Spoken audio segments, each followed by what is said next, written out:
Hello, good evening. Good evening. Please help me to share. Me too. Notification come on.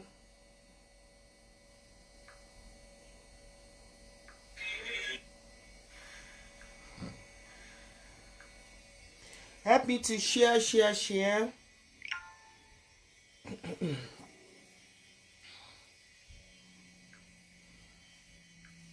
Good evening. I don't want my videos to be muted, so that's why I'm not putting any song on it, because it's as if Facebook is just trying to push me to a limit, like, because all my videos, they just kind of say in 9 countries, in 32 countries is being muted, and I don't want my videos to be muted, so I just like, okay, let's start. And we just have to just start as we go along. We're going to enjoy the program, but share. Please share this podcast. Share it to your friends and family. Share it on different platforms. As I'm sharing also, I'm sharing, that's why I'm not looking up. Share it and share it. We are looking at single parents or single mothers as being invisible. Single mothers as being invisible. We're using the case study of Princess Comedian, President Damilola Adekoya, but Princess Comedian. We're using her case, and my case. Of course, I will be talking in my own perspective also.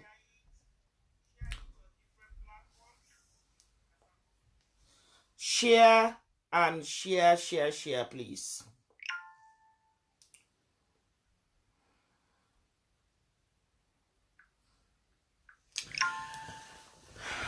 Good evening, everybody. Once again, my name is Adebimpe Alasoadura.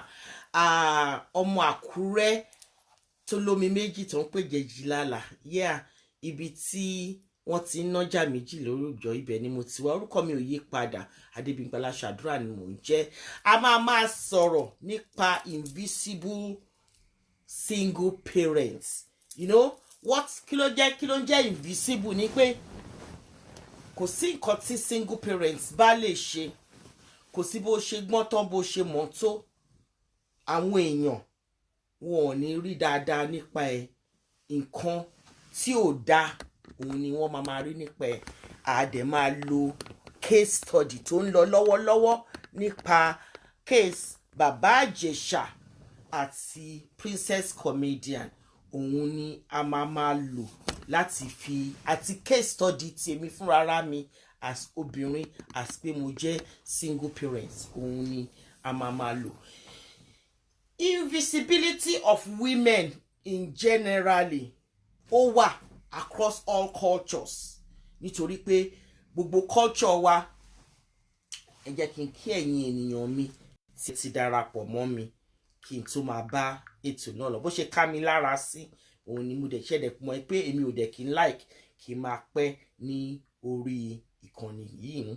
Mo kí Olúbùnmi Táíwò, mo kí Owólẹwà Bùkúnmi, mo kí Elin Síwè, mo kí ẹ, mo kí Musliu, mo kí yín, mo kí Adiza, mo kí yín o, mo kí àbúrò tèmi Ọláìdé, mo kí Princess Pauline Adépọ̀jù, mo kí yín ní gbogbo ibi tẹ́ tí ń wò mí lọ́kàn òjọ̀kan all over the world. Mo kí yín. We are talking about the invisible woman.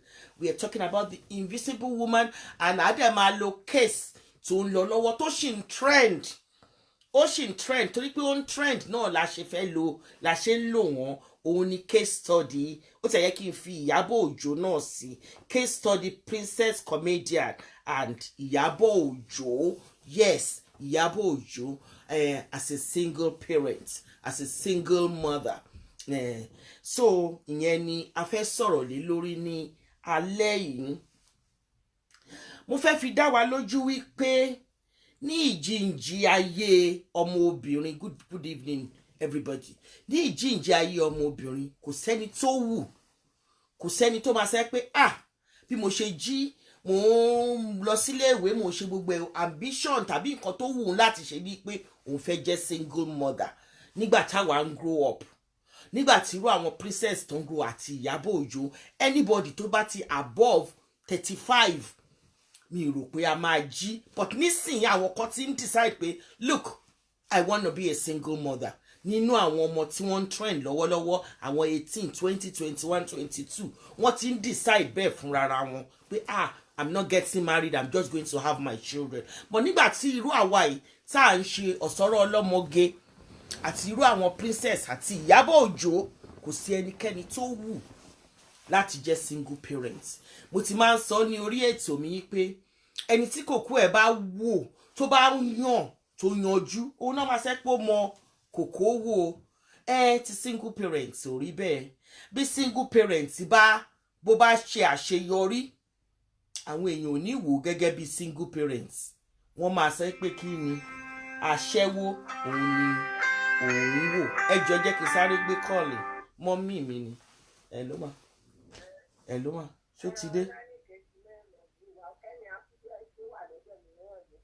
Okay, all right màá pè yín padà láìpẹ́.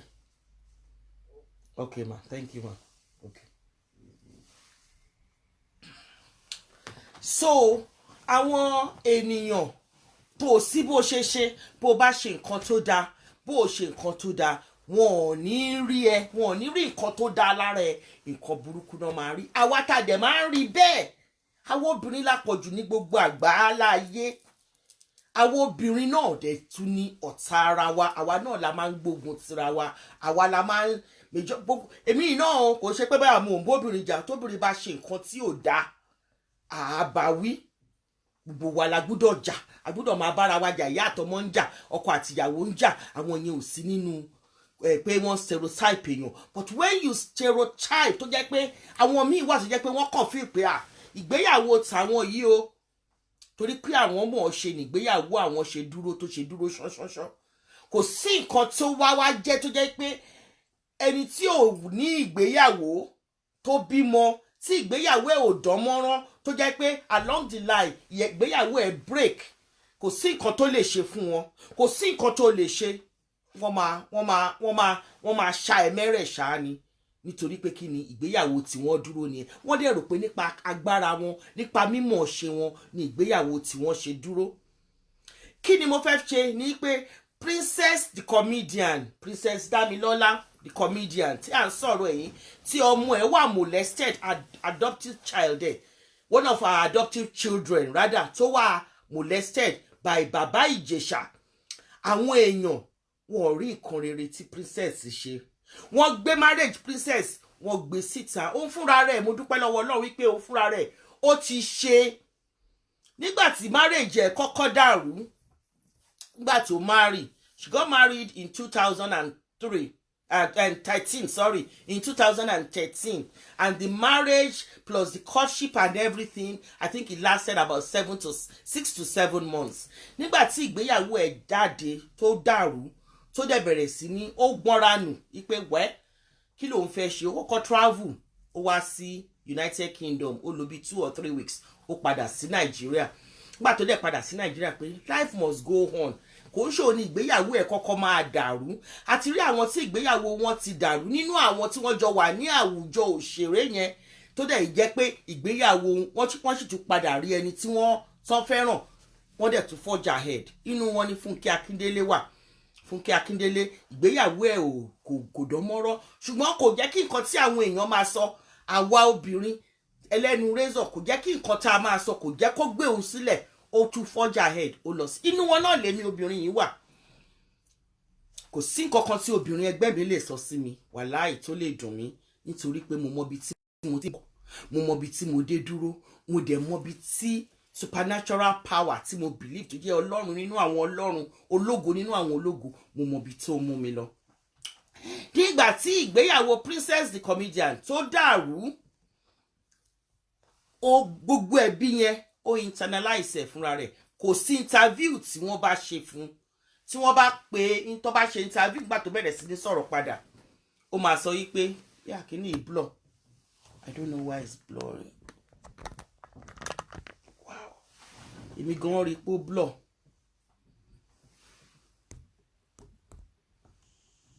Ó ń bọ̀. Okay. Okay, ó bẹ́tà báyìí. Nígbà tí ìgbéyàwó ẹ̀ dàrú, gbogbo interview tí wọ́n ṣe fún òun fúnra rẹ̀ nínú interview wọ̀nyẹn tó bá béèrè pé ta ni ó jẹ́ kí ìgbéyàwó ẹ̀ dàrú tàbí ta ni ó ní ẹ̀bi tó pọ̀ jù nínú ìgbéyàwó yìí, definitely òun sọ yìí pé òun fúnra ra òun me. She apportioned majority of the blame to herself. Ó dẹ̀ ṣì pàpà ń gbé Adéṣọlá tó fẹ́ ọkùnrin tó ń ṣeré thank you very much Bọ́lá Títún Ọdẹ́yẹmí Ọdẹ́dèyí Òjò, thank you, it's better now, yeah. Ó dẹ̀ ṣì pàpà gbé ọkùnrin tó jẹ́ ọkọ ẹ̀ yẹn ó sọ pé wẹ̀ ó dà, it takes two to tango. In any relationship, it takes two to tango. You cannot have a relationship with yourself alone. You must have a relationship with someone. Relationship wà láàrin ìyá sí ọmọ, ọkọ sí ìyàwó, bàbá sí ọmọ ẹ̀, aráalé sí aráalé, cousins to cousin. Bẹ́ẹ̀ ni ẹ ṣé gan ni Táíwò Adélékè, God bless you. Nítorí náà ni pé ó fúnra rẹ̀ ó apportion a lot of blame sí ara ẹ̀ ní inú ìgbéyàwó yẹn. Nígbà tí gbogbo ọ̀rọ̀ child molestation yìí wá ṣẹlẹ̀, tí àwọn èèyàn tí wọ́n sọ̀rọ̀ tí wọ́n wá lọ wú interview tí ọkọ ẹ̀ Adéṣọlá tó ṣe pẹ̀lú City People síta. Interview yẹn 2019 ni Adéṣọlá ṣe interview yẹn pẹ̀lú City People. Nígbà tí Adéṣọlá dẹ̀ ṣe interview yẹn, Princess wá wò pé well ó yẹ kémi náà wá sọ my own side of the story. Princess ó wá mú story marriage ẹ̀ ó sọ di eré, òun ni wọ́n ń pè ní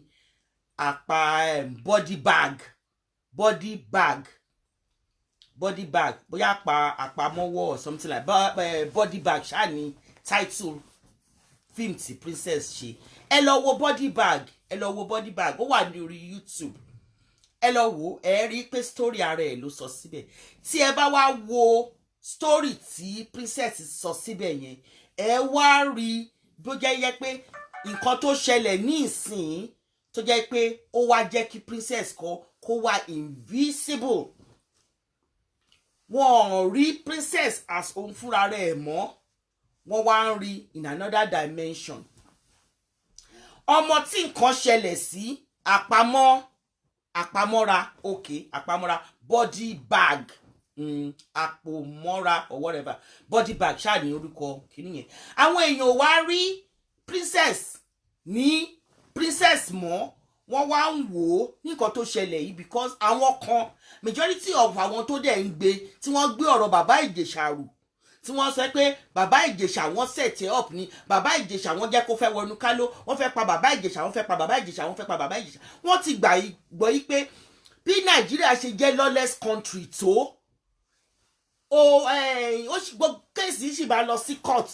Àwa tá kàn wà lórí Facebook, tá wà lórí Facebook tàbí tá wà lórí Twitter tàbí tá wà lórí Instagram, kàn ń sọ̀rọ̀ tiwa ni. Body bag, èmi tí mò ń sọ̀rọ̀ yìí sì mo kàn ń sọ̀rọ̀ tèmi ni. Ọ̀rọ̀ mi kò lè influence the justice system of Lagos State. Bí mo gbé placard tí mò ń sọ pé justice for Princess o, justice for Princess o, kò ń ṣe òun ló máa influence. Evidence on ground, evidence tó wà nílẹ̀ ni òfin máa wò. Òfin ò lè wo evidence pé èṣù ń ṣe èèyàn, kò sí evidence pẹ̀lú èṣù ń ṣe èèyàn. Nígbà tí Ọlọ́run dẹ̀ máa bá wa ṣe irú case yẹn tún ṣẹlẹ̀, something like that ó ṣẹlẹ̀ ní United Kingdom yìí tó jẹ́ wípé ẹni yẹn ò tiẹ̀ tí ì fi ọwọ́ kan ọwọ́ ọmọ yẹn rárá. Àwọn èèyàn wa wọn ò sì túpà, wọ́n dẹ̀ ń sọ̀rọ̀ career àti bí career àti ọmọ kékeré tó jẹ́ pé ó ń jìjì ní ìjìjì ayé ẹ̀, tí ayé ọmọ yẹn tí wọ́n ń ba ayé ọmọ yẹn jẹ́, tí ẹ̀ sọ story burúkú nípa ọmọ yẹn. Ẹ̀rí yẹn tí a bá ń sunkún a máa ríran.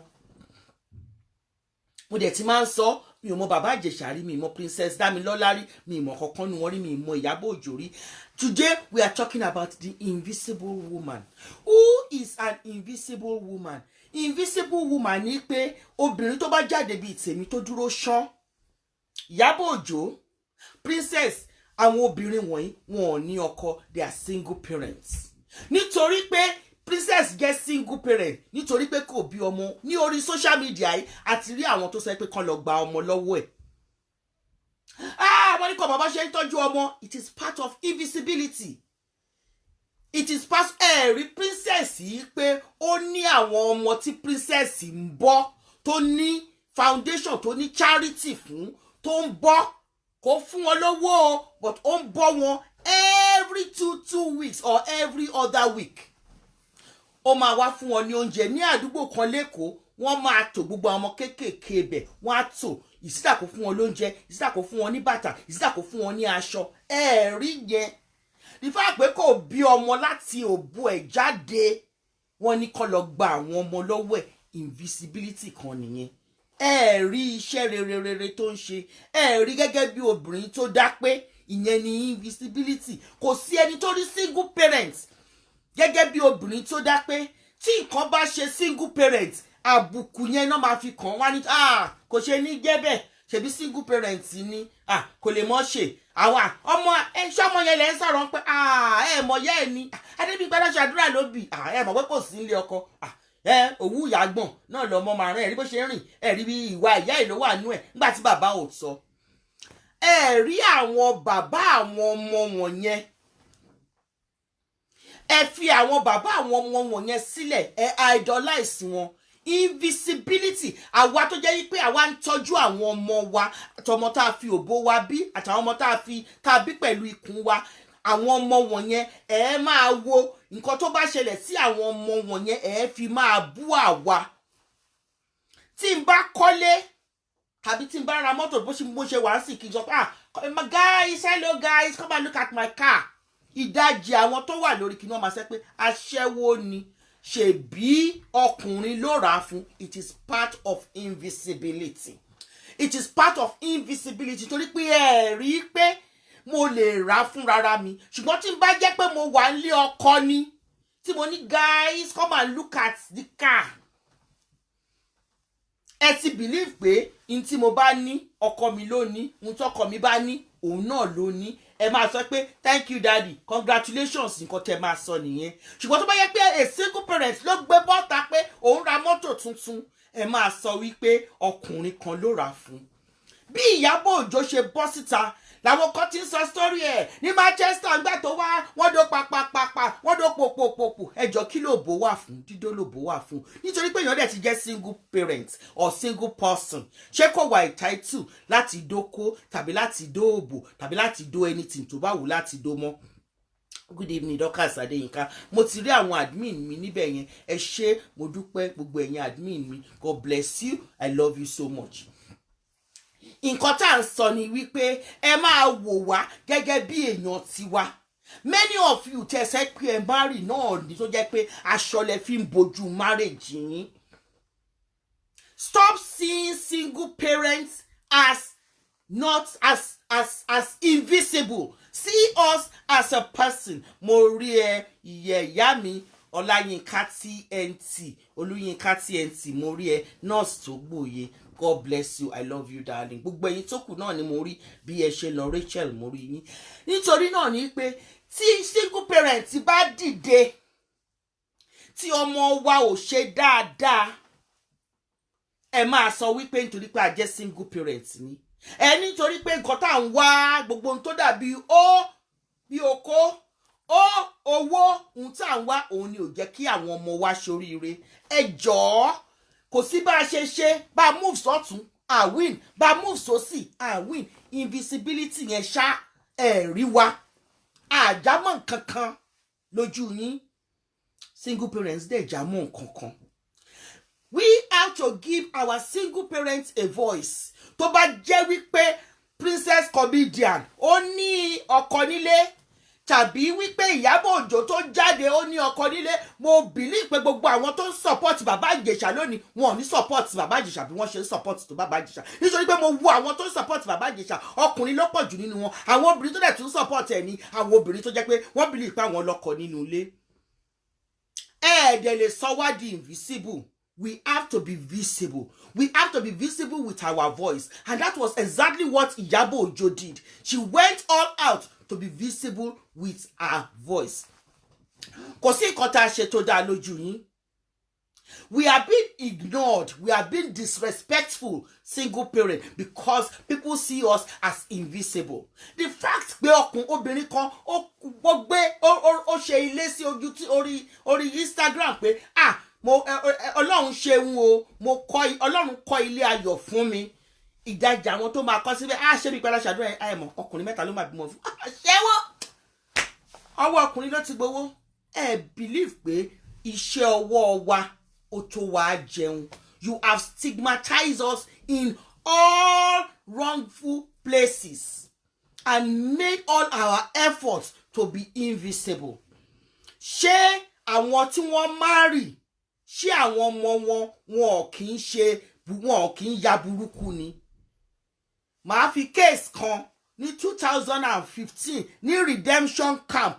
George ní ẹni yẹn, ìyàwó ẹ̀ George, ọkọ George, wọ́n bímọ ọmọ yẹn Redemption University ní ọmọ wọn lọ ní RGCCG àbí kílẹ̀ sí pé redemption camp níbẹ̀ yẹn ni. Ọmọ wọn yẹn tó jẹ́ pé wọn ò gbé kúrò ní redeem látijọ́ tí wọ́n ti bí redeem òun ló ṣá wọn wẹ́lẹ́. Ẹ máa gbọ́ kéèsì yẹn kò máa lọ púpọ̀. Tó bá jẹ́ pé single parent ni ọmọ ẹ̀ pa bẹ́ẹ̀ yẹn á ti trend 2015 ni mo sọ fún yín. Wọ́n bo kéèsì yẹn mọ́lẹ̀. Wọ́n bo kéèsì yẹn mọ́lẹ̀ nítorí pé ọkọ àti ìyàwó ibi tí wọ́n ń kàwé dé, ibi tí wọ́n mọ òfin dé ni wọ́n mọ òfin dé. George níyàwó, George náà ní ọkọ.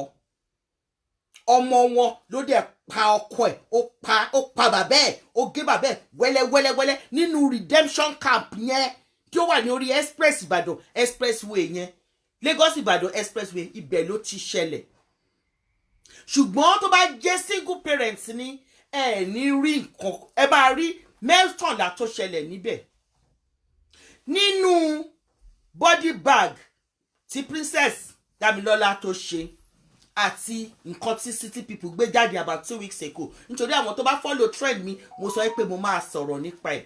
Many people nǹkan tó kọ síbẹ̀ ni Princess ọjọ́ lọ́kọ́ bó ṣe mọ̀ wá wù, you are too bossy, you are too ṣẹgbá, you are too ṣe kòkó bàbá àṣàsùn. Mo wo trend yẹn lọ, mi ò rí èèyàn kan, bóyá èèyàn kan tàbí èèyàn méjì ló sọ̀rọ̀ nípa Adéṣọlá tó jẹ́ artist yẹn. Princess the comedian ó wò náà ni, ó ti wò. Àwọn méjèèjì Adéṣọlá àti Princess the comedian, two extreme ends ni wọ́n ti wá. Ọmọ ghetto àti ọmọ alákọ̀wé. Ó wò nítorí pé òun ò tètè marry.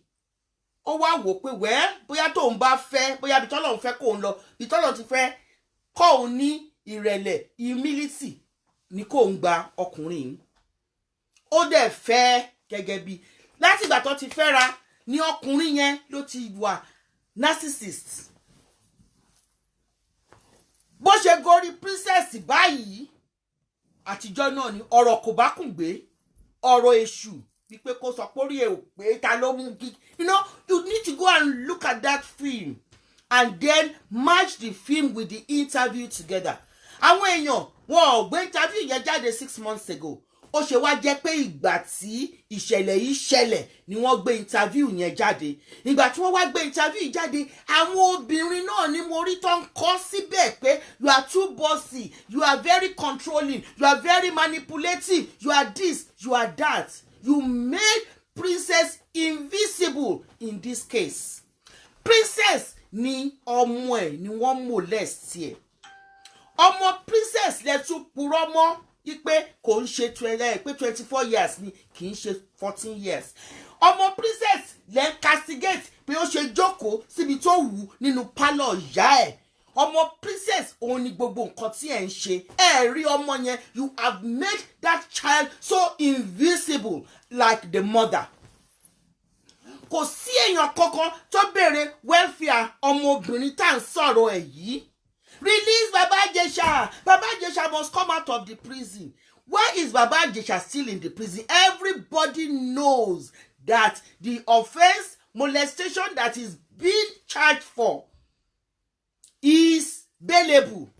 But why is he still in jail? He's not in prison. He's in jail. Why is he still in jail? Nobody. Share show you. Share ebe she man ba mi share. Share jẹ́ kó wọ gbòòrò ayé lọ. Jọ̀ọ́ share show yìí. Share show yìí. Show yìí is not about anybody. I'm just using Princess the comedian as a case study, and I'm using myself as a case study. Kò sí ẹni kankan tó béèrè. Wọ́n fẹ́ bà career jẹ́ ni o. Wọ́n fẹ́ bà career jẹ́ ni o. Wọ́n mọ̀ọ́mọ̀ ṣe bẹ́ẹ̀ ni o. Wọ́n mọ̀ọ́mọ̀ ṣe ni o. Set up ni o. Set up ni o. Set up ni. Ẹ jọ̀ọ́ tí ò bá sí kámẹ́rà yẹn, tí ò bá sí evidence tá à ń sọ̀rọ̀ lọ́wọ́lọ́wọ́ báyìí, kí ni àwọn èèyàn máa believe? Ṣé wọ́n máa believe ọ̀rọ̀ Princess the comedian? Ní believe that because everybody ẹ ti rí single parent gẹ́gẹ́ bí onírọ́. Single parents gẹ́gẹ́ bí onírọ́. Àdẹ̀ kì í ṣe onírọ́, ẹ̀yin gangan lórírọ́. Ẹ rí single parent tó pé àní ibùjókòó, ẹ rí wa gẹ́gẹ́ bí pé àwa bossy, àwa controlling, àwa manipulating. Kò dẹ̀ rí bẹ́ẹ̀. Ṣé ẹ̀yin tí ẹ wà ní ilé ọkọ, ṣé ẹ ní àwọn qualities yìí ni? Ṣé ẹ wà bossy? Hold on. Hello, Princess. Wait, let me see. Princess? He said for Eldon's garden. What's it looking for? Did you order something? No, I didn't. Did you ask your brother? Can I ask my brother? Because that looks like... Huh? Can I ask my brother? Because it looks like they've made a mistake. Can I ask my brother? Open the window. I have. Okay. Can I ask my brother? 1 second, because that looks like that's... Emmy Yeah. Smith. Hmm?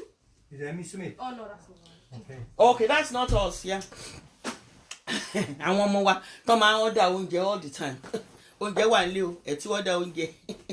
So, ẹ ṣé màámi. Ọmọ tí à ń sọ̀rọ̀ ẹ̀ yìí, rí rárá. Make invisible. Ẹ parọ́ oríṣiríṣi mọ́, wọ́n ṣẹ́yún fún, wọ́n ti ń do, princess ti gbé lọ. Rí princess nínú kéèsì mọ́.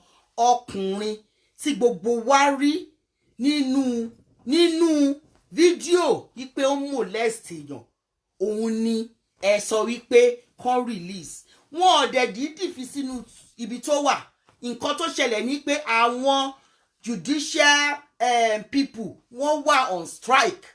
Wọ́n dẹ̀ ń ṣiṣẹ́, bóyá wọ́n máa ṣiṣẹ́ ní Monday, Tuesday, something. Òun ni wọ́n ṣe tí ìgbé ẹjọ́ ẹ̀ lọ. So why are you making everybody, all single parents, invisible?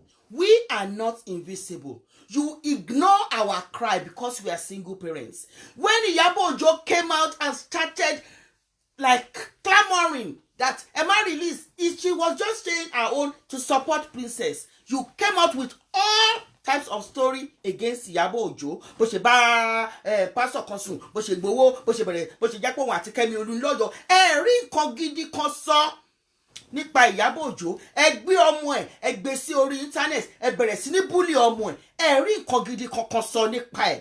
Ipe òṣèré takuntakun ni Iyabo Ojo. Nínú àwọn eré tó ń ṣe, ó ń ṣeré Yorùbá, ó ń ṣeré òyìnbó. Tó bá dẹ̀ ṣe àwọn part ẹ̀, ó máa act ẹ̀ dáadáa bẹ́ẹ̀ ni pé àbímọ ni. Nínú àwọn eré tó ṣe, ẹ rí bó ṣe tọ́ àwọn ọmọ ẹ̀ rí yẹn. Rí ilé tó gbé, ilé tó kọ́, ṣe lẹ́sẹ̀ pé ọkùnrin ló kọ́lé fún. Ẹni Range Rover ẹni ọkùnrin ló rà fún. So gbogbo iṣẹ́ tó wá ti ń fi ọjọ́ ayé ẹ̀ ṣe ń kọ́, ibo lowó ẹ̀ wà. Rí yẹn rárá.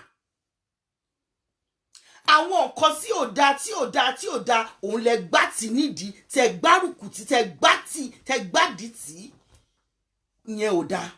Àwọn obìnrin dẹ̀ la máa ń ṣe kinní yẹn jù. Àwọn obìnrin tá dẹ̀ wà nílé ọkọ la máa ń ṣe kinní yẹn jù. A dẹ̀ rò yí pé a mọ àgbọn tán. Àgbọn rárá, àdẹ̀gbọ́n tán rárá. Stop making women, single mothers, single parents, stop making us invisible. I stand against anybody that is making a fellow human being, like a woman, a single parent, that is making them invisible. Lẹ́nu ọjọ́ mẹ́ta yìí kò síyàn kankan tó sọ̀rọ̀ nípa acting career Iyabo Ojo.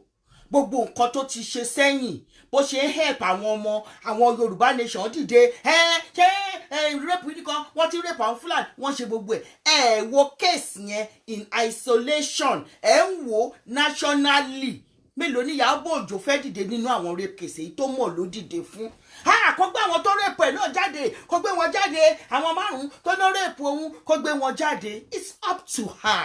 You cannot force her to go against her principle. Ẹ ṣe àṣọ yìí ẹ jẹ́ kó gbáàsì. Bẹ́ẹ̀ náà lẹ mú marriage Princess the comedian tó ti dàrú ní 2013 lẹ mú lẹ dissect ẹ̀. Ẹ gbé ẹ̀bi fún ọkọ tó fẹ́ o kò sí ẹ̀bi kan báyìí ṣáàbàdà Princess lẹ di gbogbo ẹ̀bi rù. Very bossy, very shouty, very controlling, very manipulative. Ẹ̀rí ni ó mọ ìyàwó Fáṣọlá nítorí ẹ̀ ló ṣe fẹ́ ṣe, nítorí ẹ̀ ló ṣe fẹ́ ṣe, nítorí ẹ̀ ló ṣe báyìí. Àbúrò ẹ̀ ó fẹ́ ìyàwó ọmọ ìyàwó àbúrò Fáṣọlá ló fẹ́ kíní kan ṣẹlẹ́dẹ̀ ń pàkọ́. Ẹ̀rí Princess the comedian as a comedian, somebody that her acting career has dates back to when she was like 8 years old. She started her acting career as a child. She was a child actor. Ó bẹ̀rẹ̀ pẹ̀lú child acting. Ó di ẹni tó jẹ́ wípé ó máa ń advertise fún àwọn blue band láyé ìgbà yẹn àti margarine àti gbogbo ibi tí wọ́n bá ti ń ṣe kíní ọmọdé. Nígbà yẹn ó graduate ó bẹ̀rẹ̀ sí ní act. Ó ṣe actress. Ó kúrò ní actress acting ó di comedian. Ẹjọ́ gbogbo owó tó ń rí ní ìgbà yẹn ibo ló kó sí. Tó bá jẹ́ pé tó bá wá ṣe nǹkan ọkùnrin ni. Nígbà tí case bàbá Ìjẹ̀ṣà yìí ṣẹlẹ̀ ẹ rí i pé obìnrin yìí ó lè celebrate mi pé bóyá fóṣù 6 bó tiẹ̀ mi ìfẹ́ rí ọkùnrin kankan ní sàkádì mi. The thing jẹ́ ọkọ bẹ̀rẹ̀ ni òun àti bàbá Ìjẹ̀ṣà wọ́n fẹ́ra wọn ẹ jẹ́ kó wá sọ nípa nǹkan tó ṣẹlẹ̀ láàrin òun àti bàbá Ìjẹ̀ṣà kí ló wà láàrin wọn wọ́n ń dóra wọn wọ́n fẹ́ra wọn. Ẹ jọ̀ọ́ tí princess bá ń dó bàbá Ìjẹ̀ṣà tàbí tí bàbá Ìjẹ̀ṣà bá ń dó princess ṣó fún bàbá Ìjẹ̀ṣà ní audacity láti molest ọmọ ẹ̀. I'm a single parent. Ẹnikẹ́ni tí mo bá ń fẹ́ kò ní right láti fọwọ́ kan ọmọ mi tí mò ń bá wí tí mò ń sọ̀rọ̀ ẹ̀ lẹ́ẹ̀kan tí mò ń pè lójú window. So kí lẹ fẹ́ mú jáde ń bẹ̀ yẹn? It is part of invisibility. Ẹ fẹ́ kàn rí princess gẹ́gẹ́ bíi pé aṣẹ́wó ni. Gbogbo obìnrin láṣẹ́wó. Gbogbo obìnrin láṣẹ́wó. Ẹ̀yin gan tọkọ yín bá ní virgin gan pàápàá ẹ ti lọ ń dóko ń ta ẹ fẹ́ mọ̀ bó ṣe rí ẹ fẹ́ compare ọkọ yín oko ọkọ yín pọ̀ mọ́ oko èlé tó wà. Ẹ̀yin obìnrin ẹ̀yin lẹ máa ń ṣe kinní yẹn jù. Ẹ̀yin lẹ dẹ̀ máa ń comment jù. Mo máa ń rí comment yín tó bá ti di bí ọ̀rọ̀ ẹ mú marriage ti yín ẹ guide jealously ẹ gbé gbogbo life yín ẹ gbé sí under the marriage as if marriage wà nínú credentials tí ó lè fúnyàn ní owó ní bank. Iṣẹ́ ọwọ́ ẹni òun ni ò kí ń tán ní jẹ. It is not about marriage. Why tó fi jẹ́ wípé ẹ̀yin obìnrin lẹ máa ń gbé obìnrin ara yín ṣánlẹ̀ ní gbogbo ìgbà? Nígbà tí wọ́n gbé ọ̀rọ̀ marriage princess the comedian wá ní interview tó ti ṣe láti 2000 tí Adéṣọlá ti ṣe pẹ̀lú City People láti 2019 ẹ̀yin náà ẹ wò ó ní tí Adéṣọlá sọ nínú àwọn interview yẹn tó jẹ́ wípé mo fẹ́ kẹ́ lọ kà fúnra yín ó wà lórí wall ni ó ti lọ sísàlẹ̀ tí bá ṣe tó máa repost ẹ̀ sókè. Adéṣọlá was feeling inferior. Ìwọ ló rọ́yàn sí princess. Ọmọ ọ̀rẹ́ princess ní ọ̀rẹ́ tó jọ jẹ́ 5 and 6. Ìwọ Adéṣọlá yìí ó wá jẹ́ ọ̀rẹ́ princess. Ó wá lọ bá ọ̀rẹ́ princess yẹn pé mo bá like princess the comedian o. Ẹ̀ẹ̀kọ̀ọ̀kan mo máa ń lọ sí show ẹ̀ ṣùgbọ́n mo gbọ́ pé kò tí ì lọ́kọ. Ó dẹ̀ wù mí kí n máa date ẹ̀.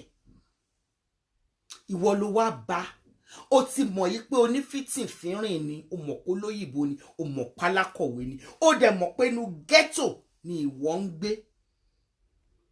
bó ṣe mọ̀ pé inú ghetto ni ìwọ ń gbé tó gbogbo yín ẹ rí pé princess ó gbéra ẹ̀ láti ibi òkè tó wà ó gbéra ẹ̀ sí ìsàlẹ̀ lọ bá Adéṣọlá láti fẹ́ ó rẹra ẹ̀ sílẹ̀ ìyẹn náà ń pè ní humility ẹ rí humility nínú ìwà tí princess wù yẹn ṣùgbọ́n ṣe lè rí gẹ́gẹ́ bíi pé ó fẹ́ control ẹ̀ kò ẹ sọ fún mi ta ló lè control anybody ọmọ tí mo bí nínú ṣé mo lè control ẹ̀ òun ni mò ń sọ yẹn alóúnjẹ ńlé a ní ọbẹ̀ ńlé bó ṣe wù wọ́n ni ẹni tó bá fẹ́ ra McDonald tó bá ti lówó ẹ lọ́wọ́ ṣáà má wàá béèrè lọ́wọ́ mọ́mì torí àwọn kan ti wá sọ fún mọ́mì lónìí nsìn pé mọ́mì McDonald ló yẹ ká jẹ nírọ̀lẹ́ mo dẹ̀ sọ fún wọn pé èmi ò jẹ McDonald o ẹ̀bà tó le tó jẹ́ pé tó bá sọ mọ́ ògiri ó máa padà ẹ̀bà tó le òun ni mo fẹ́ jẹ nígbà tí àwọn tí ẹ̀bà tó le ò dẹ̀ wú jẹ wọ́n gbọ́dọ̀ McDonald lọ wọ́n rówó wọn ni I can't control them kí wá sẹ́ pé gbogbo wa o ẹ̀bà la máa jẹ nínú ilé yìí mi ò lè sọ ẹni tó bá lówó ẹ̀ kó lọ jẹ nǹkan míì ní tèmi ti provide nìyẹn ẹ rí princess pé ó rẹra ẹ̀ sílẹ̀ ó fi ara ẹ̀ ó gbé ara ẹ̀ mélòó nínú yín ẹ̀yin tí ẹ má rí yìí tó jẹ́ wípé ọmọ alákọ̀wé ni yín lẹ lè fẹ́ ọmọ ghetto she wasn't desperate mind you she wasn't because if she was desperate she would have been in another relationship had to marry ẹlòmíì she wasn't desperate she was just looking at that as an act of God èmi náà ti ṣe rí as an act of God mo ti date ẹni tó jẹ́ pé ọmọ inú ghetto ni ìgbà táwa wà nínú garage tá à ń ṣe málaga coke mìsàn tá à ń ta nǹkan nínú garage a stand out a mọ àwọn tó jẹ́ ọmọ garage a mọ àwọn tó jẹ́ pé parents wọn ò fẹ́ kán wá sínú garage torí pé tó bá wá sínú garage wọ́n á yàyàkuyà àwa tí parents wa trust tàdé wá sínú garage tá wá tajà nínú garage a yàyàkuyà a lọ sí university a jáde. Nítorí náà ni pé do not stereotype single parents don't make us invisible. Nínú story tí Adéṣọlá sọ ó ní princess ó ní ó yọ ọ̀bẹ sí òun princess yọ ọ̀bẹ sí ẹ it's a blatant lie tí ẹni tó bá yọ ọ̀bẹ síyàn wàá dẹ̀ tún lè padà lọ sí inú ilé yẹn wàá sì padà lọ fẹ́. It's a blatant lie. That is whipping of sympathy. Princess lè gbóná, ó lè shout. She can shout. That is part of her personality. Personality ti ẹ nìyẹn. The two of you have to work things out. Ọmọ ghetto nìyẹn. Gbogbo èèyàn ló dẹ̀ mọ̀ pé ọmọ ghetto ńkọ́ wọ́n máa ń ṣagídí. Wọ́n dẹ̀ máa ń pariwo. Ariwo tí wọ́n ń pa ò fẹ́ kẹ́lòmíì pamọ́ ẹ ibi tí conflict kọ́kọ́ wà nìyẹn. That is not being controlling. That is not being bossy. For me, looking at that relationship, you Adéṣọlá tó jẹ́ actor tó fẹ́ princess the comedian, ìwọ ni marriage yẹn tọwọ́ ẹ̀ bàjẹ́. You use every opportunity you have in that marriage to blackmail princess. O blackmail o ti ní intention yẹn ipe tí ọmọbìnrin bá gbà fún ẹ èṣù ni ẹ ìwọ Adéṣọlá yẹn ipe tí ọmọbìnrin bá gbà fún ẹ tó bá ti sọ pé tó bá ti ní kó ṣe báyìí tó bá ti ní òun ṣe báyìí wàá máa blackmail ẹ ni wàá ó dẹ̀ ti mọ̀ pé society wa ẹni tó kàwé òun ni wọ́n máa sọ wá ní definitely ó ń boss ẹ ni bíbẹ̀ yẹn náà máa gbé lọ boss yẹn náà máa gbé lọ controlling manipulative òun náà máa gbé lọ ó ti mọ̀ yẹn ó ti ní lágbárí ẹ to the extent ipe ní ọjọ́ engagement ó bọ́ ẹ̀wù sílẹ̀ wọ́n ṣe invitation mo kàn mú gbogbo ẹ̀ ní kéékèèké ní kẹ́lẹ́ bá a máa rí bí wọ́n ṣe ń ṣe obìnrin tí wọ́n ṣe máa ń make obìnrin invisible ẹ ṣe 650 invites ìwọ Adéṣọlá ò ní kọ́bọ̀ síbi wedding yẹn díjí kanra pátá tó wọ̀ ní ọjọ́ wedding ẹ princess the comedian and the family àwọn ló rà wọ́n mind ṣùgbọ́n wọ́n ṣe 650 invites wọ́n fún ẹ ní 350 ẹ jọ lọ sí the same church ayọ̀ ni o òun ni princess ń lọ ìwọ ń lọ sí sẹ̀lẹ̀ despite the fact pé o ní púpọ̀ nínú owó tí ó tó invest nínú wedding yẹn, wọ́n fún ẹ ní 350 cards. Nínú 350 cards tí wọ́n fún ẹ, ó dẹ̀ ló gbogbo 350 cards yẹn tán, o invite choir church yẹn. Ó tún padà lọ bá princess, ó fún ẹ ní extra 50. So you had 400 invites, princess ní 250. Nínú ẹ̀ náà ó rí fún àwọn choir church ẹ̀. Ọjọ́ ìgbéyàwó bí engagement ló ti bẹ̀rẹ̀, ó bọ́ ṣọ́lẹ̀, ó ní torí pé bouncer wà lẹ́nu ọ̀nà tí àwọn choir church tiẹ̀ ò lè ráyè wọlé, ìwọ ò ní ṣe ìgbéyàwó mọ́. Ẹjọ́ kí náà ń pè yẹn? Blackmailing. Blackmailing. O blackmail ọmọbìnrin to stupor right on her wedding day. O bẹ́wù sílẹ̀, o padà sí hotel room ẹ tí ìwọ àti àwọn ọ̀rẹ́ ẹ tí ẹjọ́ rent, tí ẹjọ́ sanwó fún. Àwọn ọ̀rẹ́ ń bẹ̀, gbogbo èèyàn ń bẹ̀. O ní tí o bá gbé bouncer kúrò lẹ́nu ọ̀nà, o ní ìwọ ò ní ṣe wedding mọ́. Kí náà pè yẹn? Ó rí now, ó rí princess, ó mọ̀ yí pé princess ó wà obsessed pẹ̀lú pé ibi tá bá gbé nǹkan sí, ibẹ̀ náà ló máa wà. But tí ẹ̀yin méjèèjì tó ẹgbẹ́jọ work things together, ẹjọ́ change ara yín díẹ̀díẹ̀, ẹjọ́ reach compromise.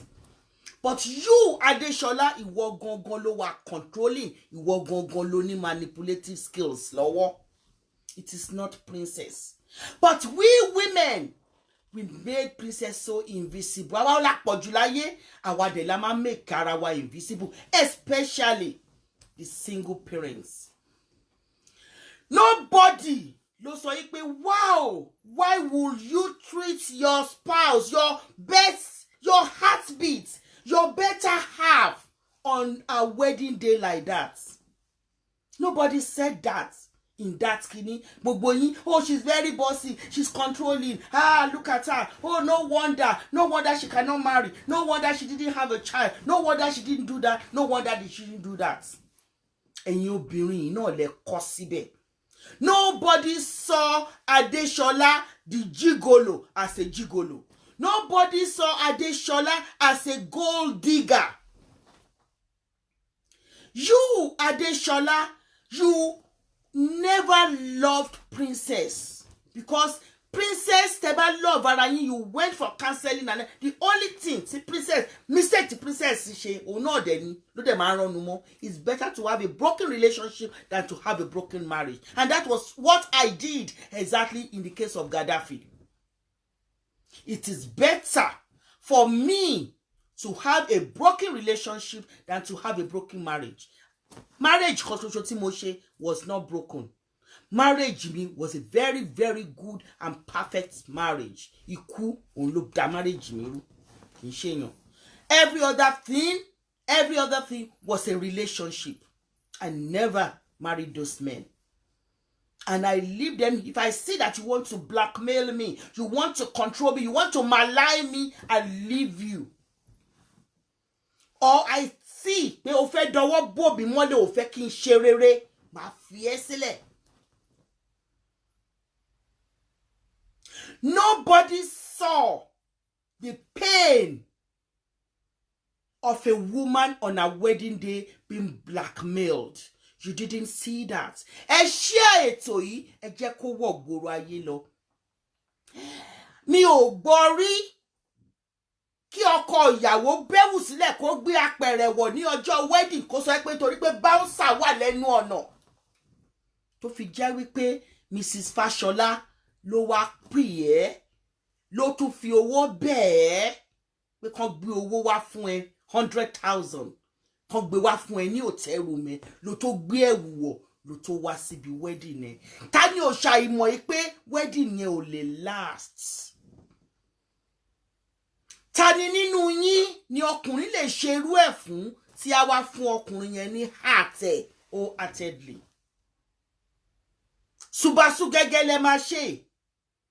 You came into Princess's life to disgrace her. But be the type of person tọ́lọ́run ti build there tó ṣe jẹ́ ìwà Adéṣọlá. Ọlọ́run ti build princess tó ti ní shock absorber gbogbo àwọn nǹkan tó lè máa ṣẹlẹ̀. Ọlọ́run ẹ̀yin èṣù ẹ̀yin èèyàn bí èṣù ẹ̀yin èèyàn èṣù bí ènìyàn, you made her invisible. But she came to make herself visible with her voice, with her personality, with her comedy. Inú yín ò dùn bó ṣe bounce back padà. Ṣé lẹ fẹ́ kó máa wallow in depression, which cannot be possible. Tí wọ́n bá máa bú Adébímpé lórí íńtánẹ́ẹ̀tì náà kí náà máa sọ. Kí ni? Ta ló mọ́rú wọn? Àwọn tán bímọ mẹ́ta fọ́kùnrin mẹ́ta.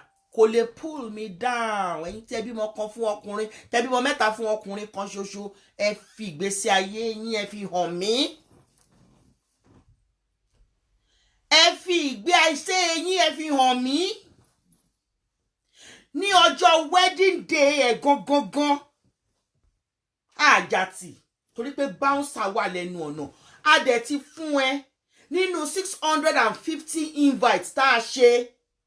Tó jẹ́ pé ẹni tó náwó ó dẹ̀ ti mọ iye owó tó ń san fún àwọn caterer, iye owó àwọn èèyàn tó ń san fún àwọn caterer. Ìwọ ní kí irú wá ògìrì wá kó máa wọbẹ̀. Ó gbé bouncer sẹ́nu ọ̀nà. Oní tí ò bá gbé bouncer kúrò, ò ṣe wedding mọ́, ò ṣe wedding mọ́ nìyẹn, ò ṣe wedding mọ́ nìyẹn. Ó bínú lọ. Ẹ fira yín gbogbo ẹ̀yin tẹ́ wà mí tẹ́ jẹ́ obìnrin, ẹ fira yín chiro princess bẹ́ẹ̀ ṣe máa wà ní ọjọ́ yẹn. Princess wá ń pè káàkiri. Bàbá ńlá disgrace leléyìí o. Ẹ bá òun bá Adéṣọlá sọ̀rọ̀. Ẹ bá mi bá sọ̀rọ̀, ẹ bá mi tẹ̀ nínú níbi tẹ́ ti máa rí. Ẹ bá mi ṣe kinní níbi tẹ́ ti máa rí. Owó òun náà wá fi bẹ́ẹ̀ tó fi wá wá. Nígbà tó tún ṣe tán, ẹ lọ sí honeymoon. Gbogbo nǹkan tó ṣẹlẹ̀ yẹn ni àwọn mídíà rí. Ló tún gbé kalẹ̀ ìpè kí ló ṣẹlẹ̀, kí ló ṣubú tẹ̀ ẹ́. Pé princess ni wọ́n pè, òun ló náwó, òun ló ṣe gbogbo ẹ̀. Ló tún fárígá àti honeymoon ló ti bẹ̀rẹ̀ sí ní bá princess jà. Òdélé ẹ padà sí Nàìjíríà náà ìjà náà sì ní still nítorí pé ó fẹ́ bayé ẹ̀ jẹ́. Kò sẹ́ni tó rí pé nǹkan tí wọ́n Adéṣọlá ṣe nígbà yẹn ni pé ó fẹ́ bayé princess jẹ́, ó fẹ́ ba career ẹ̀ jẹ́, ó fẹ́ ba gbogbo nǹkan ẹ̀ jẹ́. Nítorí pé tó bá jẹ́ pé ẹnìkan tí ò strong ní princess ni, kò bá ti wọlẹ̀ bí àrá, kò sẹ́ni tó máa gbọ́rúkọ ẹ̀ mọ́. Ṣùgbọ́n ó jà fitafita. Nínú relationship yín yẹn náà bí ó ṣe ju oṣù 6 lọ, ọmọ yẹn princess ó lóyún. Ó tún ní ectopic pregnancy.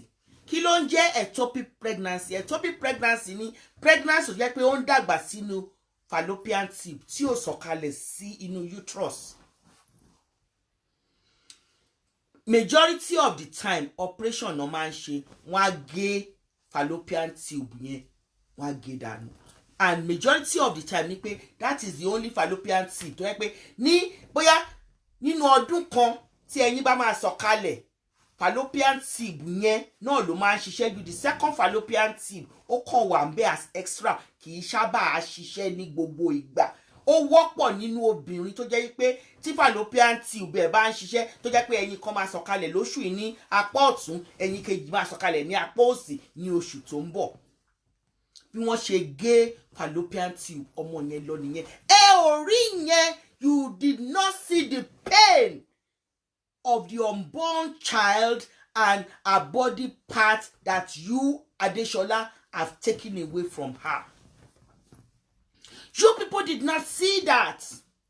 That princess was mourning the death of her unborn child as well as a body part of her that has been taken away from her. Instead, you saw her as being controlling, as being manipulative. You did not see what Adéṣọlá did as being blackmailing and malign, as something that is out of this world. Ta ló lè gbàdúrà nǹkan tó ṣẹlẹ̀ sí princess ní ọjọ́ ìgbéyàwó ẹ̀ kó ṣẹlẹ̀ sí òun?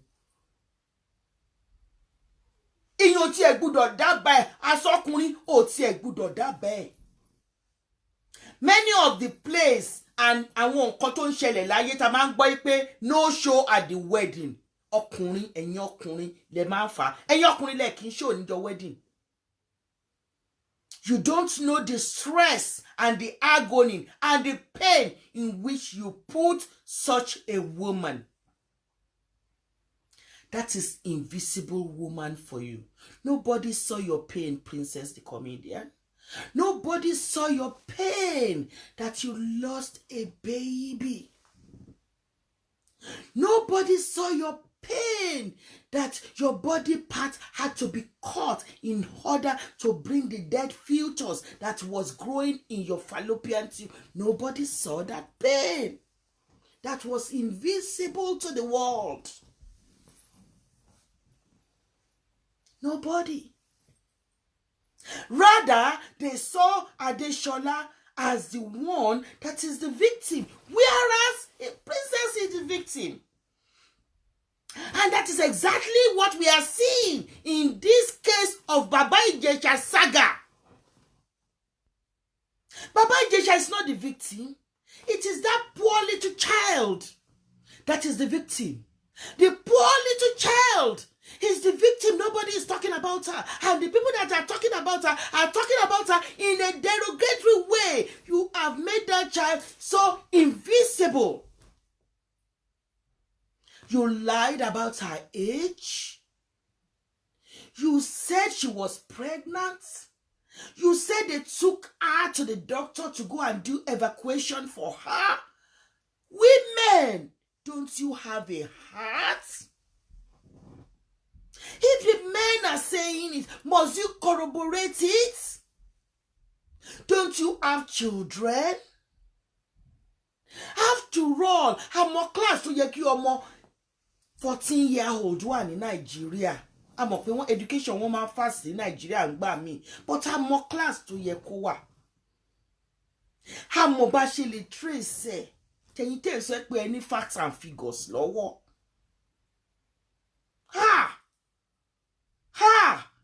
Ẹ mà burú o. Why are you making the child invisible? She is the victim. She is the victim. Princess is a co-victim because he's the one to get pé olóyìn bá Baba Ijesha wá sínú ilé. Some of you are clamoring that she's not a good mother. Can you please tell me the definition of a good mother? A good mother is the one that cares for her children like she cares for herself. A good mother is the one that provides roof, shelter for her children. A good mother is the one that feeds her children as at when due. A good mother is the one that invests in clothing and making a child looks like a normal child, happy. She invests in the education of her children. A good mother. So, the fact that she didn't know, she suspected it, but she was looking in another direction. Ipe, no, nǹkan tó ń ṣẹlẹ̀ yìí, báyìí ni incest, ọmọ méjì, ẹ̀gbọ́n tàbúrò, wọ́n fẹ́ máa ṣe báyìí. So the fact that she looked in that direction, she did not look in the direction of Baba Ijesha. Does that make her a bad mother? Let's talk about what happened on the film that we saw. The clip that was shown on the internet. That was released, rather, on the internet. Ẹ̀yin aláìmọ̀kan, you made the child so invisible. I am talking today about the invisible woman. How the society makes a single parent with all that she has invisible.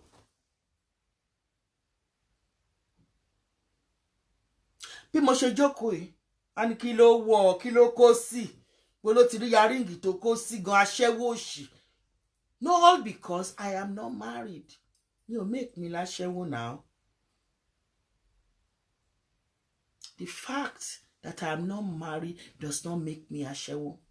And it doesn't bother me. I've passed that stage. When I talk about myself, I talk about my achievements. And you tell sorrow, what have you achieved? Bó ṣe ní diaspora ni, bó ṣe Nigeria ni, what do you have? How old are you? Are we mates? What do you have? What do you have to show? What has life thrown onto you? How have you dealt with all the rubbish that the world has thrown at you? Wọ́n ṣílẹ̀kùn, ó wọlé, ẹgbẹ́ bàbá Ìjẹ̀ṣà ló jókòó sí, ẹ̀yin ò rí pé tí ọmọ yẹn bá ti rìn ìhòhò. Kó rìn ìhòhò. Ìpé bàbá Ìjẹ̀ṣà ò ní right láti fọwọ́ gbàǹdì, kó sọ pé nítorí pé ó rìn ìhòhò ni. Bàbá Ìjẹ̀ṣà does not have the right to touch a minor inappropriately. Ó fọwọ́ gbé ọyàn ẹ̀, ó kọwọ́ sí lábẹ́, ó lá ọwọ́ ẹ̀. All sexual gestures tó ń ṣe sí minor, you are grooming that child. Kí ọmọ yẹn kó jẹ́ pé ìhòhò ló wà. Bàbá Ìjẹ̀ṣà ò ní right àti tọwọ́ bọ̀ lábẹ́. Ò ní right àti fọwọ́ gbàǹdì. If you are disciplined. Wọ́n set it up, wọ́n set it up. Bàbá Ìjẹ̀ṣà ibi tó jókòó síbi tó bá fẹ́ lẹ́mọ̀ṣọ̀ṣọ́, ibẹ̀ lẹ́mọ̀ṣọ̀ṣọ́. Ò ní right láti fi ọwọ́ kan ọmọ yẹn in any way. It's not your child. It's not your adoptive child. It's not your stepdaughter. Tó bá jẹ́ stepdaughter yìí náà ni ò ní right láti fọwọ́ kan inappropriately. Débi tó fọwọ́ gbé lọ́yàn, débi tó fọwọ́ squeeze díẹ̀ tó lẹ̀ mọ́ra ẹ pẹ́típẹ́tí. Kó ti ẹ̀rìn òhò. Ohun tí mò ń bá yín sọ nìyẹn. Tí ẹ bá gbọ́n, tí ọpọlọ orí yín ò bá ṣí sílẹ̀, ẹ̀yin tí ẹ make àwa obìnrin tá jẹ́ single parent, tí ẹ make wa invisible. Ipe ọmọ tá ń sọ̀rọ̀ ẹ̀ yẹn kó wọ pátá lásán, kó ti ẹ̀rìn òhò, kó má wọ kankan. Kó jáde láti inú yàrá, kí bàbá Ìjẹ̀ṣà dẹ̀ jókòó sí sitting room.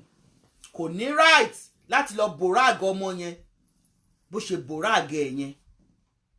Bòrágì là ń pè láyé àtijọ́. Ó bòrágì ẹ̀. Bàbá Ìjẹ̀ṣà, ó bòrágì ọmọ yẹn ni. You have no right. That is called molestation. O molest and you are guilty. Allegedly guilty until proven in the court of law that you are guilty. But in court of the people, you are guilty to touch that child inappropriately. I will not. Ẹ wo ilé tó ṣẹlẹ̀ ní United Kingdom. Bàbá ló ń tẹ̀sí. Ọmọ yẹn ó fi text message yẹn wọ́n pé ẹwẹ́ ni tó ń tẹ̀sí mi o. Iṣẹ́ ìṣù náà ni. Nàìjíríà, Ọlọ́run jẹ́ kó pàpà ṣẹlẹ̀ sí náà. Ó jẹ́ pé Nàìjíríà lọmọkùnrin yẹn. It's the devil. It's the devil. Gbogbo yín ẹ rí nǹkan kan tí bàbá Ìjẹ̀ṣà ṣe. Wọ́n fẹ́ bà kárí ẹ̀jẹ̀, wọ́n fẹ́ bàjẹ́, wọ́n fẹ́ jù sí túbú, wọ́n fẹ́ pa. Who told you? Ẹ rí. Hey, woman, you made that child invisible. You said a lot of lies on that child. You made her invisible. We're talking about the invisible child and the invisible woman. Invisible woman and invisible child, girl child, we have been ignored for a long time. We have been ignored. Our feelings are not respected. Our voices are not heard. We have nobody to advocate for us. We are no good in the eyes of the society. Once you are a single parent, your children are also looked at as a single child without any entity.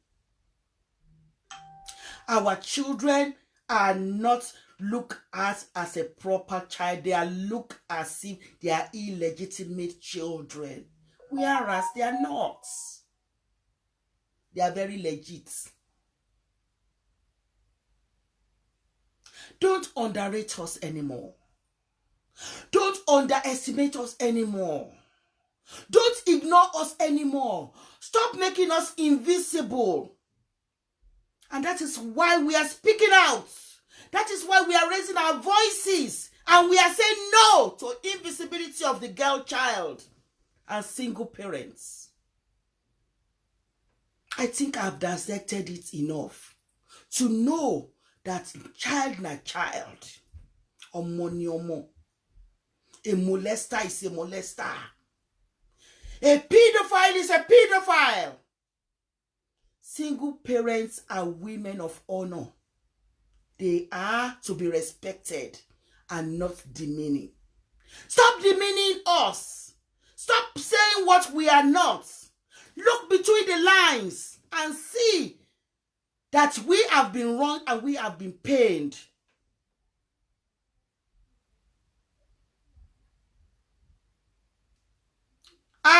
On this platform, we say no to pedophile. We say no to child molester. We say no to be invisible. No to be ignored. Let our voices be heard.